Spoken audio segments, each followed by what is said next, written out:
ಮೇರಿ ನಮಸ್ಕಾರ. ಇವತ್ತೊಂದು ಸರಳವಾಗಿ ಸುಲಭವಾಗಿ ಮಾಡುವಂಥ ಚಿಕನ್ ಡ್ರೈ ಚಿಲ್ಲಿಯನ್ನು ಹೇಗೆ ಮಾಡೋದಂತ ನೋಡೋಣ.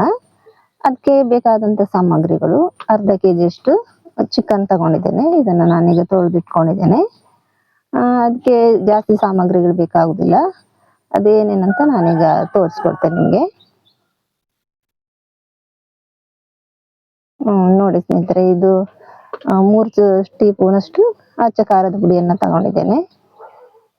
ಒಂದು ಖಾರದ ಪುಡಿ, 1/4 ಚಮಚ ಅಷ್ಟು ಅರಿಶಿನ ಹುಡಿ, 1 ಚಮಚದಷ್ಟು ಧನಿಯಾ ಹುಡಿಯನ್ನು ತಗೊಂಡಿದ್ದೇನೆ. 3-4 ಹಸಿಮೆಣಸು, ಒಂದಿಷ್ಟು ಕೊತ್ತಂಬರಿ ಸೊಪ್ಪು, 1 ಮೊಟ್ಟೆ, ಸ್ವಲ್ಪ ಹುಳಿ. ಇದನ್ನೆಲ್ಲ ಹಾಕೊಂಡು ಮಿಕ್ಸ್ ಮಾಡ್ಕೊಳ್ಬೇಕು. ಇದನ್ನು ಹಾಕಿ ಮಿಕ್ಸ್ ಮಾಡಿಕೊಂಡು ನಾವು 1 ಗಂಟೆ ಅಷ್ಟು ನೆನೆಸಿಟ್ಕೊಳ್ಬೇಕು. ಟೈಮ್ ಇರೋದಿಲ್ಲ ಕೆಲವು ಟೈಮಲ್ಲಿ. ಆ ಟೈಮಲ್ಲಿ ನೀವು ಅರ್ಜೆಂಟ್ಗೆ ಇಂಥದ್ದೆಲ್ಲ ಮಾಡಿಕೊಂಡ್ರೆ ಸುಲಭ ಆಗ್ತದೆ ಆದ್ಮೇಲೆ. ಇದಕ್ಕೆ ಜಾಸ್ತಿ ಟೈಮ್ ಹಿಡಿಯೋದಿಲ್ಲ.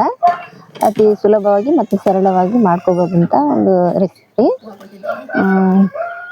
ಇದನ್ನು ಈಗ ನೋಡಿ ಹೇಗೆ ಕಲಸಿ ಸ್ವಲ್ಪ ಹೊತ್ತು ಹಾಗೆ ಬಿಟ್ಬಿಡ್ಬೇಕು, 1 ಗಂಟೆ ಅಷ್ಟು.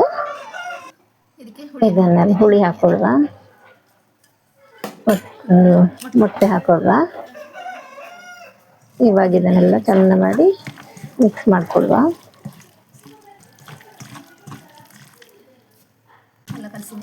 ಚೆಂದ ಮಾಡಿ ಮಿಕ್ಸ್ ಮಾಡಿ 1 ಗಂಟೆ ಮುಚ್ಚಿಟ್ಬಿಡುವ. ಈಗ 1 ಗಂಟೆ ಆಗಿದೆ. ಹಾಕಿದ್ರೆ ಇದನ್ನು ಫ್ರೈ ಮಾಡಿಕೊಳ್ಳುವ.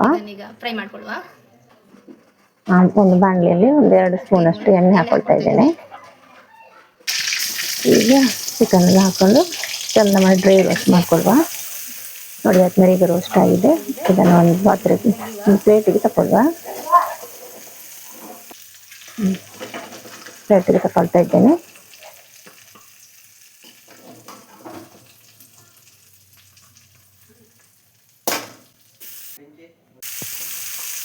ಈಗ ಆದ್ಮೇಲೆ ಒಂದು ಪಾತ್ರೆ ಇಟ್ಕೊಂಡು 1 ಸ್ಪೂನ್ ಅಷ್ಟು ಎಣ್ಣೆ ಹಾಕ್ಕೊಂಡಿದ್ದೇನೆ.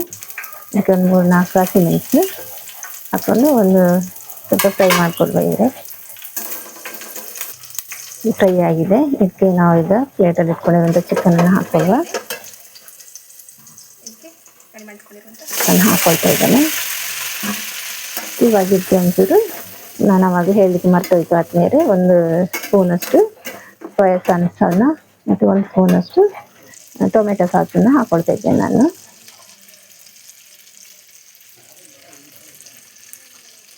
ಇದನ್ನೆಲ್ಲ ಹಾಕಿಬಿಟ್ಟು ಚೆನ್ನಾಗಿ ಮಿಕ್ಸ್ ಮಾಡಿಕೊಂಡು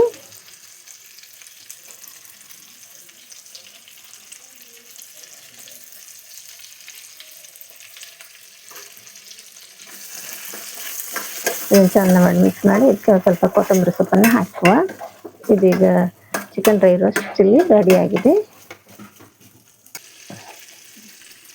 ನೋಡಿ ಆದಮೇಲೆ ಎಷ್ಟು ಚೆನ್ನಾಗಿ ಬಂದಿದೆ. ಅತಿ ಸುಲಭವಾಗಿ ಸರಳವಾಗಿ ಮಾಡಬಹುದಂತ ಒಂದು ರೆಸಿಪಿ. ನೀವು ಒಮ್ಮೆ ಟ್ರೈ ಮಾಡಿ. Thank you.